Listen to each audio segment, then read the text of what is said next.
Okay, here we go. Stand by. 3, 2, 1, action. Assume nothing. Brash, bald-faced blasphemy. Question everything. I find it extremely hard to imagine. Open your eyes. It is quite all right to be an atheist. The fastest growing group of people in the country has been measured as being those who have no belief or who are atheists. You don't have to be apologetic or quiet about it. Challenge the opposition. You see religion on 100 fronts losing the argument. And start thinking. This is The Thinking Atheist Worldwide. All right, my friends, I'm going to hook you up, okay? I shall hook you up because Father's Day is almost here. June 17th is Father's Day. Can you believe it's already almost Father's Day? You're going to thank me, your dad's going to thank me because I'm setting you up with a Father's Day gift that Dad is not only going to love, but he will actually use. It's a shaving set from our sponsor this week, Harry's. No longer are you trapped into paying way too much money for quality razors, especially at the retail stores. Harry's gives you a great shave at a fair price. They manufacture their sharp, durable steel blades in their factory in Germany. Very classy shave kits they offer online. And because it's kind of a big deal to change razors, especially if you're not sure, they're doing a $13 trial set. This includes the weighted ergonomic handle, a 5-blade razor with a travel blade cover, and rich lathering shave gel, okay? And while you're on the website, check out the shaving sets for gifts for Dad, which are awesome. The Truman set and the Winston set. Just browse the website. I think you're going to love what you see. Listeners of my show can redeem their trial set right now at harrys.com/thethinkingatheist. Make sure you go to harrys.com/thethinkingatheist to redeem your offer and let them know I sent you to help support the show. Are you watching The Handmaid's Tale on Hulu? Like, do you realize if you are not watching The Handmaid's Tale, what you are cheating yourself out of? Now, it's not an easy watch, okay? It's not an easy show. This is pretty dark material based on Margaret Atwood's book. Season 1 apparently completed the book's content, and Season 2 is just sort of going off on its own direction. And this, for many shows, would be a recipe for disaster, but not The Handmaid's Tale, which I think Season 2 is as or more compelling than Season 1. I can't stop watching. Last week's episode finishes. At the end credits, I'm screaming at the television, no! I have to know what happens next. I have to know. The show is that good. Without any spoilers here, but the show is a dystopian future for this country. A theocratic government, which is essentially a mix of, if you were to throw North Korea, the Catholic Church, and the Church of Scientology all in a blender, you would get this future that has robbed women of their rights and of their voices and their reproductive choices, where men rule the day, and they have essentially ripped people out of their past lives, their previous lives, and given them new roles in this society. And if they do not accept those roles, they will be hanged in a public square or shot, or they will meet any number of horrible demises. And I know it sounds cliche when I say this, but there's so much commentary woven within the storytelling of this show, commentary relating to us right here, right now. The influence, reach, and overreach of government, propping itself up on the name of God, declaring to everybody essentially what Orwell was saying in 1984, right? Slavery is freedom. That God wills it, and he wishes it, and he wants it, and he demands it. And if you resist, you're not just resisting the government or the edicts of some tyrant, you are resisting the word and will of God. The show gets into identity and abuse and freedom of the press and all these heavy things, but it does so compellingly. It is really one of the best things on television ever. I can't stop watching. When the season ends, if they don't close it up after Season 2, and I can't imagine they're going to stop here. I mean, I'd be good with it. I just need a finish. I need a finish line. I need closure, if you will. But, if this season ends, they're going to make me wait another year for season 3. It's going to be excruciating. I'm going to need therapy. I'm going to need something else to fill my mind. So, I know Better Call Saul releases in the fall. Game of Thrones is coming up. But at least that'll be something. But I kid you not, The Handmaid's Tale, I am telling you, it is superior storytelling. And as you are shocked and enraged, you will also be wildly entertained. Another show, real fast, another show that sort of set the hook for me was something I had seen No Illusions talk about from Scathing Atheist. He had mentioned the show Wild Wild Country on Netflix. Well, I had no idea what the show was about, so Natalie and I watched the first episode. Oh my God. I'm a child of the 80s. I don't remember this story. I don't remember any headlines about this story. I don't think it ever popped up on my radar. How did I miss this? Because it was massive. The short version, and again, this isn't really a spoiler at all. This is just the basic premise of the show, so you can decide if you want to watch. I found it fascinating. There's this tiny little town in Wasco County, Oregon. Just a few little farmers and ranchers, and they're living on this little, the town looks like a blip, something that a plane would fly over and you probably wouldn't even see it.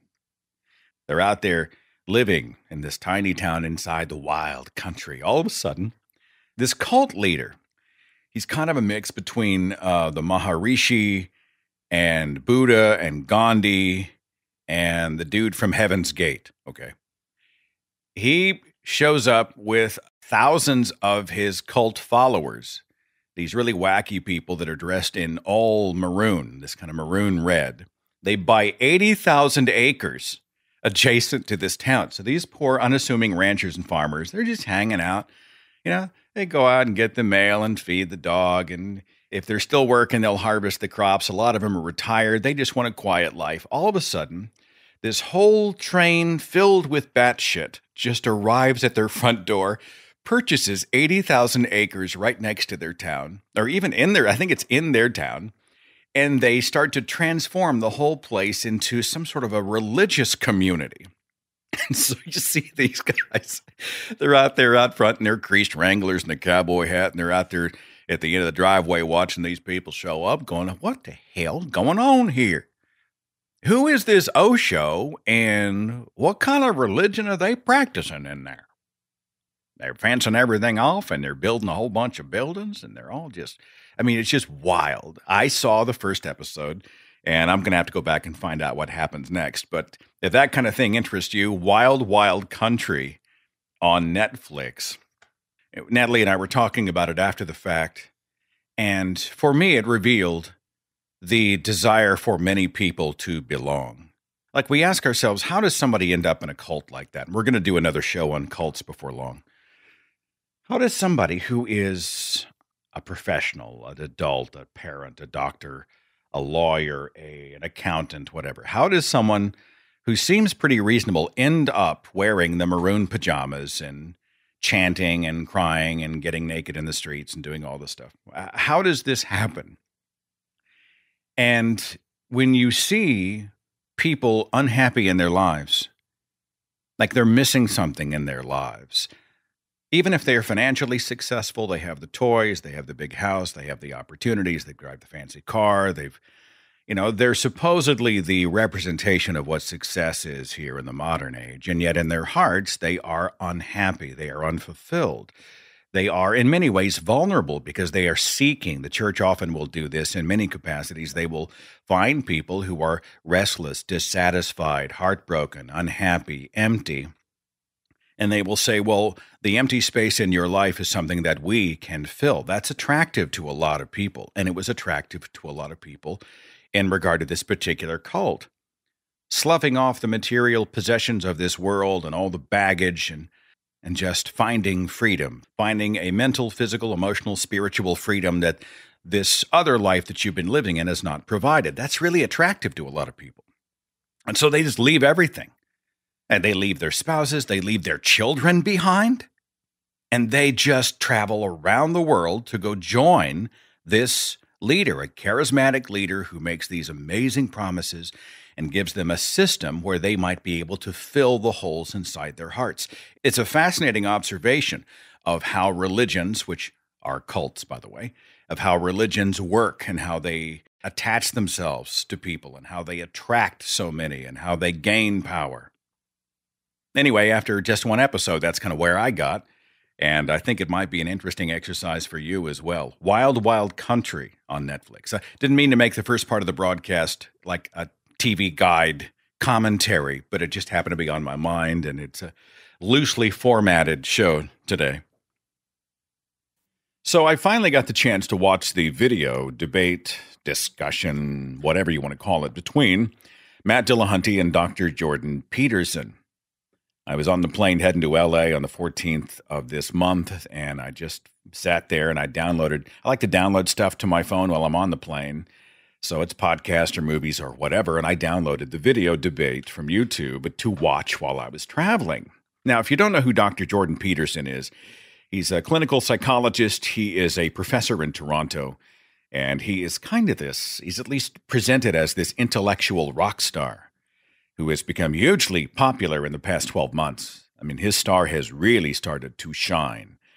I don't know anything about Dr. Peterson. I mean, I've read any of his books or anything, so I really did go into this video expecting some fireworks as they talk about, the typical stuff: philosophy, religion, God, politics, the meaning of life, whatever. And I'm sitting on the plane at 30,000 feet. And I've got my earbuds in and I'm watching. And I think I said out loud in the first half hour of the debate, after a statement by Dr. Peterson, I think I was in the seat. I just like, what the fuck? The guy next to me just looked at me. We both kind of smiled, and I'm like, oh, sorry about that. I'm just reacting. I'm watching a video here. It's an interesting video. He didn't even ask questions. We didn't pursue it. But it just sort of exploded. I was like, what is this guy talking about? Now, I don't know. I'm guessing he may be one of those guys who's like Ben Carson. Ben Carson is this pediatric neurosurgeon who was an expert, who may remain an expert in his medical field, but on other issues is from another planet. He's just not the guy. I mean, this is the guy who once posited that the biblical Joseph created and built the pyramids in Egypt to store grain. Okay. He's just not the guy that you want to listen. He's not credible on these subjects beyond pediatric neurosurgery. And so, it's possible that Jordan Peterson may be just a super genius when it comes to psychology. But when he was talking about God, religion, atheism, I just thought, on Twitter, I called it a word salad. It's a lofty sounding word salad designed to appeal to people who might be impressed by lofty language, if they have no desire to actually dissect the sentences to find out what is or isn't meant, or if anything can be construed from the sentences. It's one of those things where it's like, wow, that's really deep, man. That really resonates with me. But you can't pin the guy down on anything. I mean, he was invoking Jesus and Christianity, but the Jesus he was talking about had nothing to do with the Jesus of the Bible. And he was talking about how psychedelic experiences, say you have an LSD trip, that somehow this is proof of God. You can't quit smoking unless you believe in the mystical. So that sucks for the rationalists, for the secular humanists, for the non-religious people, or the non-spiritual people out there. You're screwed. You'll never be able to quit smoking because you don't believe in the mystical and the supernatural. But, watch this guy and then ask yourself, why is he so globally famous on issues beyond psychology? And even as a psychologist, is this guy rooted in rationality, rational thinking, in actual science? I mean, it's obvious that he has what I call in the human brain. He has a very large place in the brain where the weird shit lives. Okay. You know what? Let me play you a short clip. For context, Dr. Peterson's talking about morality, but he's essentially talking about the universal moral laws put in place by a lawgiver. Now, he's very vague about who the lawgiver might be, Jordan Peterson's coming off a reference in this clip of one of his favorite novels, Crime and Punishment, in which someone is contemplating the murder of a genuinely horrible human being. Like, we would be better off without this horrible person. And there is the contemplation of murder. Should we kill this person so that they can do no more horrific things to the rest of humanity? And the murder of that person is sort of like a tear in the fabric of moral space. All right, so this is that statement from Peterson, and then I've included kind of an abridged version. It was a long response, but an abridged answer from Matt Dillahunty. Right, so Dostoevsky sets up the stage. Here is the perfect situation for a murder, and all of the rational choices point in that direction. And Raskolnikov, who's also sort of torturing himself, or sort of tortured because he's sort of hungry and not very well, not thinking very clearly, he undertakes the murder, and he gets away with it. And before he does it, he berates himself in what I would describe as the negative atheistic style. And he basically says, look, there is every rational reason to split this woman's skull with an axe. Look at all the good I would do. Look at all the well-being I would enhance. And so he does it. And then all hell breaks loose. And what Dostoevsky was Raskolnikov built himself up to the murder in part by laying out the rational case, but also by saying, well, there's no God. There's no metaphysical reason that's stopping me from committing this act. And there's all these reasons that appear perfectly rational, pushing me in that direction. Perhaps I'm nothing but a moral coward for failing to undertake it. So he does. But what he finds out is that he broke an inviolable moral rule, something that spoke to his own soul, so to speak. And the rest of the book basically involves his sequential post-traumatic unraveling. And the post-traumatic issue is very interesting because one of the things you do see happening with post-traumatic stress disorder is that it very often occurs in people who watch themselves do something of great malevolence. By their own admission, I'm not projecting this onto them. They've watched themselves they've stepped outside the ancient moral code unwittingly and conducted themselves in a manner they cannot reconcile themselves to, and they are permanently broken. So there are works like that, Crime and Punishment, first and foremost, I would say, that do a lovely job of elucidating in narrative form how these self-evident moral presuppositions are necessarily nested inside this broader narrative metaphorical substrate, and that you use your rationality divorced from that metaphorical substrate at your peril. And I believe that to be the case. I think that's an accurate psychological summation. Now, before I play Matt's response, I have to say that part of this discussion was essentially Jordan Peterson's assertion that atheists who are moral are not actually atheists. There were atheist fans who wrote me that were like, oh man, I can't wait till you do this conversation with Jordan. And I was like, great, I'm not that familiar with him. What is it about him that you like, and what are the concerns? And they came back with a bunch of things. None of them said anything about agreeing with views on religion. They seemed very confused on those things. And so the good news for them is that while he thinks atheists would be murderers, he doesn't actually think you're an atheist. And that is his way of getting around acknowledging things that conflict with his worldview. I don't get to decide who is or isn't a true Christian. I didn't even get to decide that when I was a believer. I definitely don't get to do it now. So if somebody tells me they're a Christian, I'm going to have to accept that. I have a model in my head of what that means. I have a model in my head of what it means to be a Muslim, but I'm willing for them to explain to me what their model is. I know people who identify as Christian atheists. They really love the stuff that Jesus said, but they don't actually believe there's God. You know, Thomas Jefferson famously cut out the Jefferson Bible and removed every reference to the supernatural and miracles and things like that because he really admired the teachings of it. And sure, I think you could be a cultural Christian in that if you wanted to. It's strange to me that I'm not sitting here with somebody like Ray Comfort when I'm told you're not really an atheist because you're too good to be an atheist. And this is what atheists hear all the time when they come out. They've been sidelined because of religious privilege around the world for years. And then atheists come out to their family members or friends or people they've known for years. And they're like, "You're an atheist? How can that be? You're such a good person. I've known you all this time." It's because the mindset of what people have about what an atheist is has been poisoned by religious proclamations. We have been denigrated from the pulpit, and it has seeped into every aspect of culture, right up to the height of intellectual pursuits. And it's time for that to end. Dr. Jordan Peterson, what the hell are you talking about?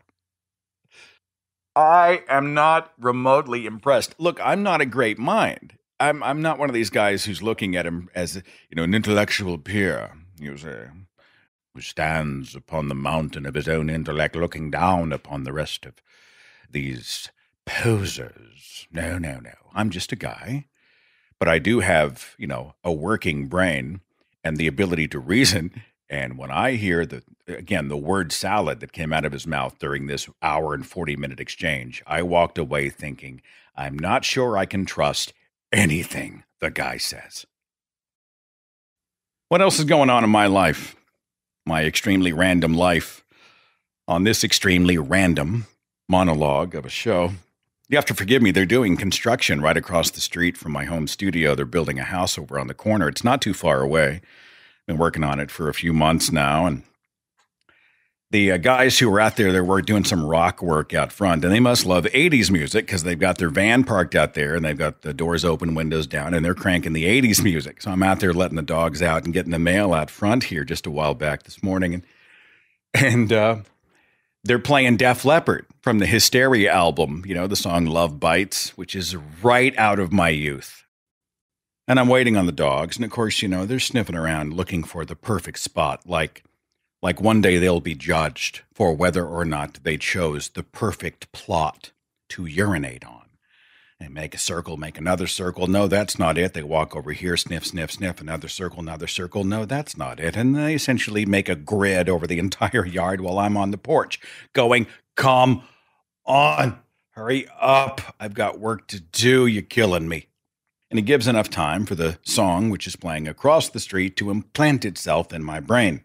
Becomes that ear bug. And so all morning I've been walking up the stairs. I'm going into the kitchen to make lunch. I'm getting a few things done. The whole time I'm just like, I don't want to touch you too much, baby. Can't get it out of my head. Making love to you might drive me crazy. I can't do Joe Elliott's voice. I don't know if anybody can actually do his voice.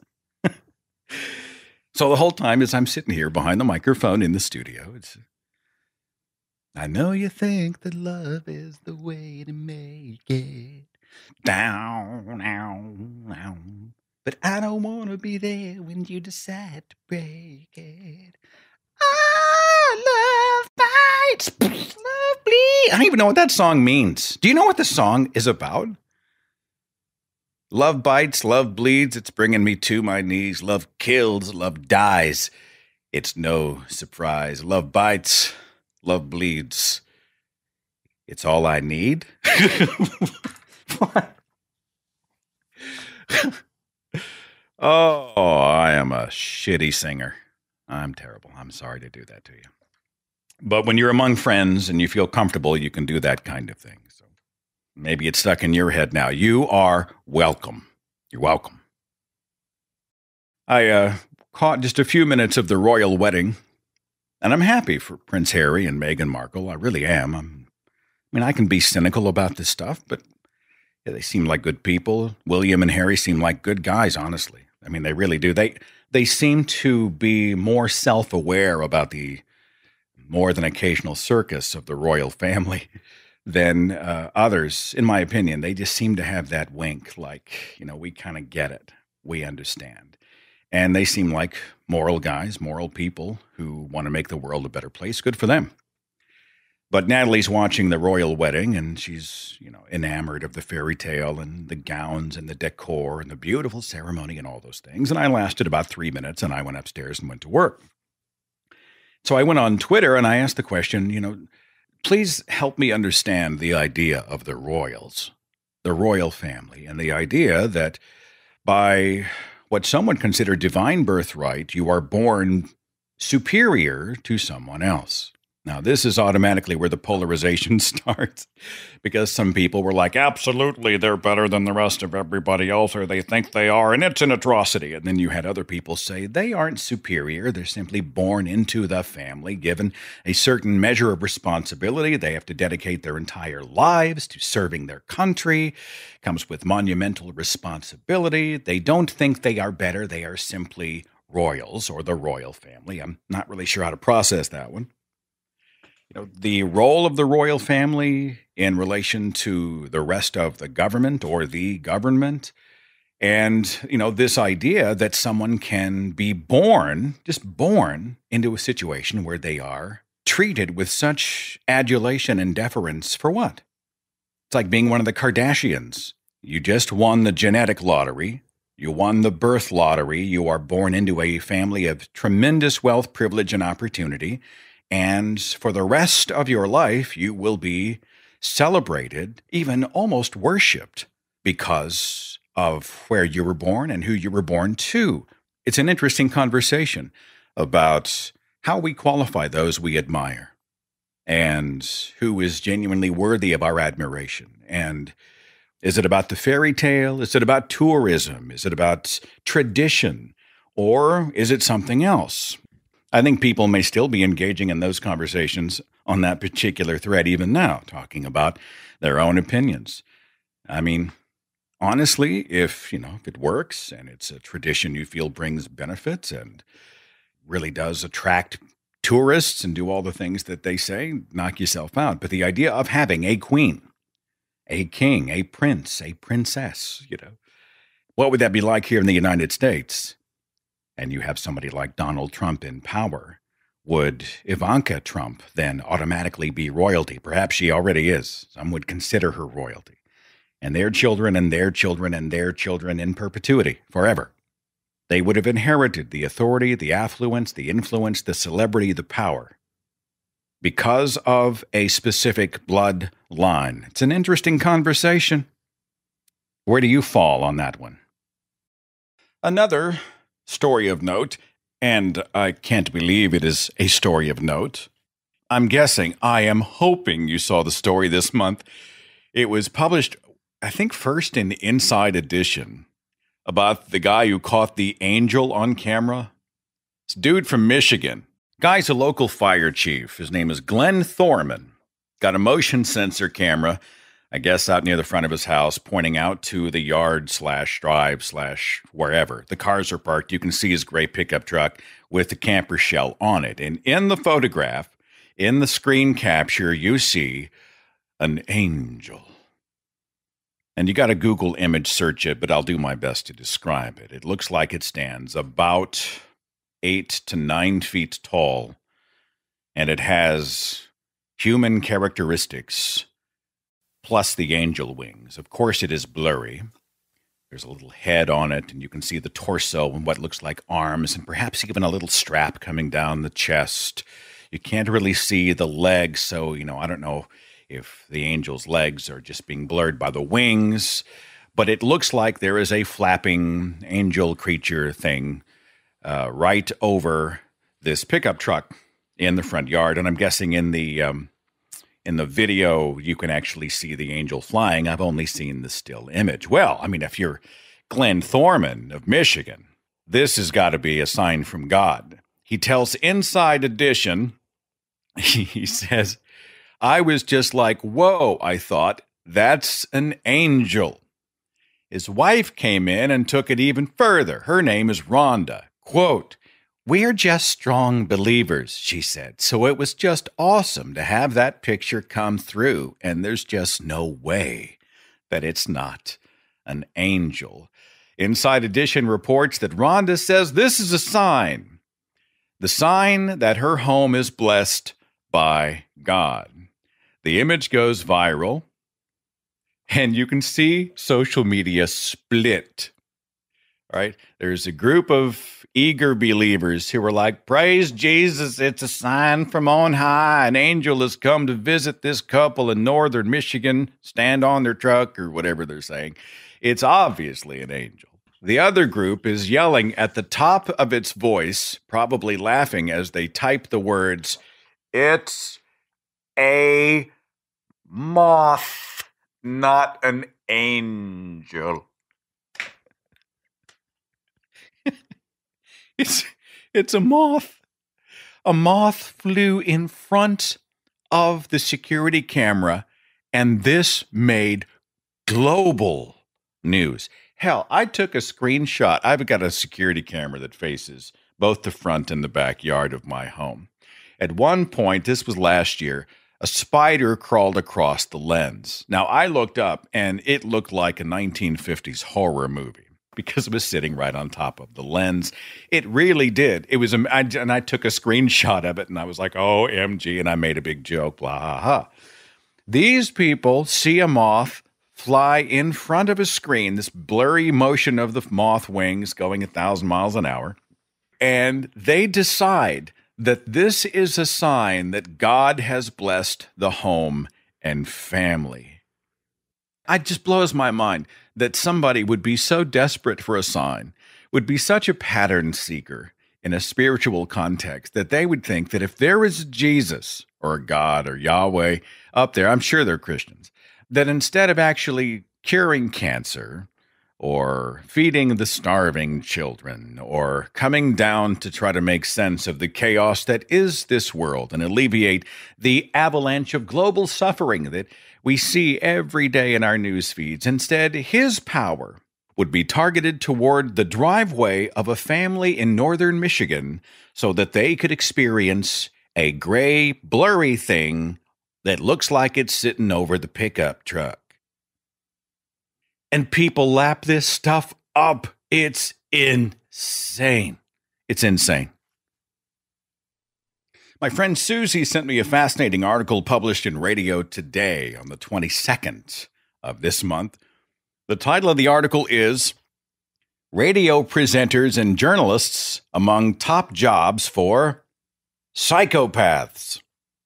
Posted it on my wall with a big question mark, like, we have to keep an eye on you, Seth? The article says, if you work in radio, you're more likely to be subject to psychopathic behavior from your coworkers. According to the findings presented in a new book by Oxford research psychologist Dr. Kevin Dutton. He works at the Department of Experimental Psychology at Oxford University. He's written a book called The Wisdom of Psychopaths, What Saints, Spies, and Serial Killers Can Teach Us About Success. The book details the jobs most likely to attract psychopaths, with journalists and media presenters taking out the second and third spots, respectively. Well, who was number one? The number one job likely to attract people with psychopathic behavior is that of CEO. Keep an eye on the boss, my friends. Might be a psychopath. Other jobs include public servants, police, surgeons, chefs, and lawyers. Is this real? RadioToday.com features the article written by Xanda Wilson. All right, keep an eye on me, folks. If I start to exhibit any psychopathic tendencies, you will, of course, let me know. Okay? I guess I'll end this broadcast on a more serious note. And this is a very happy ending to what was a very serious story. I guess it was a few months ago we had a guy named William who had called the broadcast, and we were talking about death and grief and overcoming and those types of things. William had lost his wife to cancer a few years ago, and he was really struggling financially. And though we spoke on the radio and he was very positive and we had a wonderful conversation, I was struck by the idea that we as humanists could maybe rally around this guy and do something special for him, just sort of lift him up in his hour of need, you know. And so after the broadcast, I asked our listeners if they would join me in helping to raise $3,000 for William. Just because. Just doing good for goodness sake. Just for the hell of it, right? Let's come together and let's help a guy we've never met before, and let's do something amazing for this person. Our goal was $3,000 Our listeners raised for William $4,095, and that number continues to go up.